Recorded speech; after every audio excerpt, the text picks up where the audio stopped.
কোন ছবির সময়টা মনে নেই, তবে আমার দেখে মনে হচ্ছে এটা দশমের সময়, মানে দশমের কোনো প্রমোশনে। কিন্তু আমার কারণ হ্যাঁ পুলিশের বাইক আছে সবই আছে, কিন্তু আমার প্রশ্নটা হচ্ছে যে এই যে বন্ধুত্বটা, হ্যাঁ, হ্যাঁ বন্ধু নয় ও, মানে আমার বন্ধু কিছু না, ঘ্যান ঘ্যানের ছেলে আমার একটা। হ্যাঁ, ও বন্ধু আবার কি। আচ্ছা ঠিক আছে। তো ঘ্যান ঘ্যানে ছেলের সঙ্গে কি এখন মানে মাঝখানে তোমরা অনেক দিন একসাথে কাজ করো? না না, অনেক দিন নয়, কারণ আমার মনে হয় ঠিক এই পুজোর আগের পুজোটা আমরা করিনি, তার আগের পুজোটা তো আমরা ওই আমি সৃজিত হচ্ছে like whenever we will come we will be the first boy. ও এক্সিলেন্ট। প্রসেনজিৎ আর সৃজিত যখনই আসবে আমি তোমায় বলছি, লোকের একটা, বাঙালিরা সারা পৃথিবীর বাঙালি ওয়েট করে যাবে এই ছবিটা দেখতে হবে, এটা ওরা তৈরি করেছে। আর I can't do anything which is just random with Srijit, যে কারণে 22শে শ্রাবণের পরে আমি এমলক করিনি।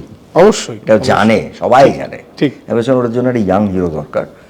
22শে না আমি একটা তোর সঙ্গে কাজ করে একটা অন্য ওয়েভে চলে গেছি প্রবীর।